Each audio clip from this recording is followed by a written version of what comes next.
Ringo was sickly as a child. Is that true? That is really true, yeah. And that's not funny, because he got...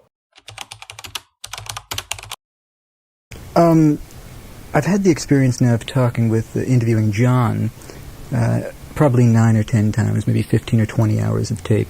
And I would like to get your recollections of the earliest experiences and see in my own head how they perhaps compared with some of his.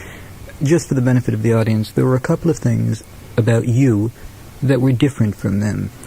You were the last person to join the group. You were the oldest. You came from the roughest part of town. As a child, you were unhealthy. Not to say the least. I mean, physically. Yes. Let's pick up I'm on not too sure about mentally. Let's begin with a couple of those points. Okay. For the others, growing up in Liverpool... Do you want my prenatal experience? No, we won't go back that far. But I want to go back to 8, 9, 10, 11, 12 years old. The roughest part of town. Your earliest recollections of Liverpool. Well, it's my first recollection is 5, when we moved house. We moved just over the road. People in Liverpool don't move very far, you know. But we had a 6-roomed house and we moved to a 4-roomed house. And that was the first real recollection I can remember. I mean, I was born the day war broke out. But I don't remember all the bombs, though they did actually break up Liverpool, you know. I mean, I remember when I was a little older, there's big gaps in all the streets, you know, where houses used to be. And we used to play on them in the air raid shells. But I don't actually remember any of the bzzz, boom, you know. So 5 is the first one. I sat on the back of this furniture van and just went, I don't know, 300 yards up the road to the next street. Do you remember the name of the street? Yes, Madron Street was the one we lived in, and then we moved to a street called Admiral Grove. Who'd you live with then? My mother. My father sort of decided to leave when I was 3, so it was just my mother and I, and that was 6 rooms. It was very big, and the rent was expensive. So we moved into a great house, which was condemned 10 years before we moved in. Really? And it's still there now with people in it. You know, because when we moved, well, I moved my mother out in sort of 63, something like that, 64, when I was making some bread. And my uncle moved in there, and he's only just left, and he left last year, 75, but it was condemned 10 years before we moved in, which is 45. You were, by all general standards, even Liverpool standards, poor. Yes. Working class poor. I mean, my mother had to go to work because she fed me. What'd she do? She did everything. She scrubbed steps, she was a barmaid, she worked in a fruit shop. She did everything. She had to earn a living, you know. And what about school? What were the earliest recollections of school? Did you enjoy it? Were you any good at it? No, I don't remember ever enjoying school. The only great con I had, which I'm not sure if I remember this or my mother's told me it so many times, you know, those childhood stories that they keep telling you, you know, oh, remember the day, was the first day at school. Supposedly I came home at lunchtime, because it was only up the road, you know, it was 3-4 minutes walk. I came home at lunchtime and said, we've got a holiday. Just announced. And she believed me, and then she saw all the kids going past the window, you know. She said, get out of here, get back to school. But I nearly conned her. That was the first time, at 5. But I never liked it. I always sagged. How long were you in school? About 5 years in all. That's the total amount of your education? Yes. I read somewhere that much later on in the chronology of this, somebody went back to your school to look for records as to whether or not you were there. That was me. You went back to, and they didn't... No, I was, you see, we'll get up to that. Yeah. At 6.5, I was very ill with peritonitis. So I went from 5 to 6 and a bit. So I did a year and a bit, right? Then I was ill. They thought it was appendicitis. They rushed me to the hospital. It was too late. It was appendix that exploded. And that's a heavy operation. And it was heavier then, you know. Operations are getting easier as the years roll by. So, excuse me. I was in hospital for a year then. And then it's convalescent and all that. So I didn't go back for 2 years, you know. And after that, I think that's when I really started to hate it. I know I didn't like it before I went to hospital, but then, because you never caught up with the class, you know, there was no teacher going to take special care of me. You were in the class, and this is it, folks, we're off. And you had to try and get yourself up there, you know, and I always found it very hard, so it was easier to stay off. So I just I wouldn't, my mother would pack me off to school, and I'd just go and walk around the park with a couple of guys or whatever, and write little notes. And we always got caught because we couldn't spell.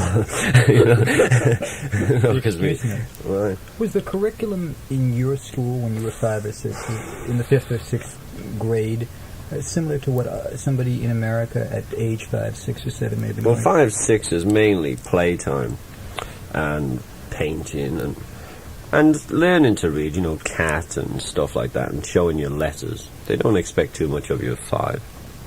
Nowadays, just with my kids, mine could read before they went to school, and then they went to kindergarten school. And we took an interest. I'm not putting my mother down. She had to go to work, but it would have been better. I had a girl who used to look after me who taught me to read, which was a friend of my mother's daughter. She was a couple of years older than me. And she used to mind me when your mum went to the pub, or with pictures or whatever if they went out at night. And she taught me to read. I didn't learn to read till I was 9. And write? No, I didn't learn to write. It all came together, really. I'm still not a great writer. When you think back to the fact that you missed what would be considered the simplest and most basic of education, some people regret that they never went on to college, and some people regret that they never finished high school. I do now. You do? Because your knowledge is so limited.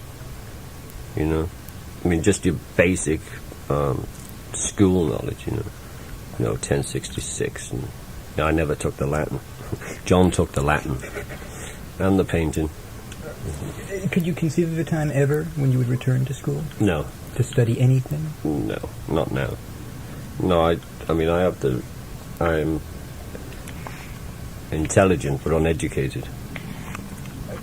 Just out of curiosity, what was the last book that you read that impressed you, that meant anything to you? Dahlgren. It's a science fiction book. Do you read often? I read all the time. I can read anything, even big words like dog. I don't mean to No, I can. I can read anything. The problem I have is spelling, and usually on the small words, especially the English language for spelling, is crazy. There's so many,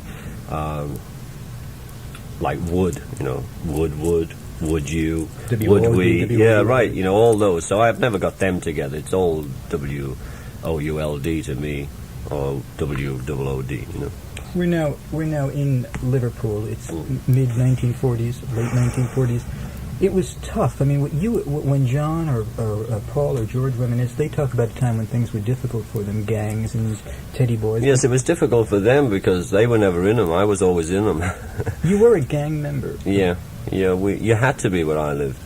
Tell me about that. Tell me what gang you were, how you got initiated. We'll skip all this. So I went in hospital. I came out. I got into school. That was okay.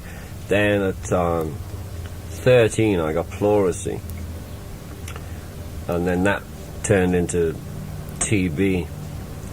So they put me away for another year. So I never went back to school after 13. That was the thing we were talking about before, right. You have to go and get your form to say you finished school, so you can pick up money from the government, till they get you a job. A school leaver have to go to this building. The big official says, "Where's your dismissal from school?" And so I went to the school and I said, "Excuse me, can I have this piece of paper?" I don't even know what to call now. To say I'm actually 15 and I was at this school. And they went through they said, "You never came to this school." I say, "Honestly, I came to this school." No, you're not in the record. So they found me in the end because, they were looking just the last year. They didn't go back 2 years, to 13. So they found it in the end, which was, the point is they had no recollection of me ever being at that school. Mm-hmm. Then suddenly when we made it in the Beatles, they had my desk in the garden, for the school garden parties, and they were charging the money to sit on it, so that was always a great joke. The time that you were in the hospital, all the times you were in the hospital, there was one period of time where you were, I'm told you were virtually unconscious for close to a year. No, 6 months. Well, that was the stomach one. That was very dangerous. It's like, I was sick, man. They told me mother 3 times I'd be dead in the morning. And that was heavy for her, so I realized why she's so possessive. But I was ill, Pleurisy, TB, appendix. Yeah, peritonitis. Ringo was sickly as a child. Is that true? That is really true, yeah. And that's not funny because he got peritonitis when he was 3. And that's like, you can die of that. It's a stomach thing. And the first thing we ever knew of it, because, you know, we wouldn't talk about that kind of stuff, was when we were in Miami and we were all in a swimming pool together. I think it was for the cover of Life magazine, you know, magazine dropping. But, but I see. You know, but, and he had a rather high costume, swimming costume, trunks, and we all had the more svelte, well, Speedo jobs. And we kind of ended up asking him what it was about, and it turned out he had scars on his stomach from that peritonitis thing. So he was very lucky to be here, you know. The 6 months... Never broken a bone, though. the 6 month period when you were unconscious. Well, the longest one stretch, I mean, you weren't out for 6 months. 6 months, and I could have come home in a couple of weeks. You know, I was really getting better. And I had a birthday in hospital. I had this little toy bus, and I was in a cot, you know, with the sides on. And the kid in the... Oh, well, I'll tell this one first. The kid in the next bed wanted to see the bus, you know. So, yeah, here. And so I leaned right off, and it's about 4 foot off the ground. But I leaned too far and came right out and ripped all this, you know, the surgery open. That was the dangerous time. So they put me in for another 6 months. Which one was I going to say? Oh, and at that time, because I was in a cot, I could pick anything up with my feet. Pennies, bits of paper, anything that fell off the cot. You'd get your foot on it. Got it. I got very good feet for picking things up, folks. Did you ever feel like you were going to die? Were you ever conscious? No. And now I refuse. I believe I'll be here till I'm 87, whatever happens. I think planes don't bother me, trains, nothing like that bothers me. I'm just going to be here till I'm 87. I just feel that. I don't know why. Probably in a wheelchair from when I'm 39. No.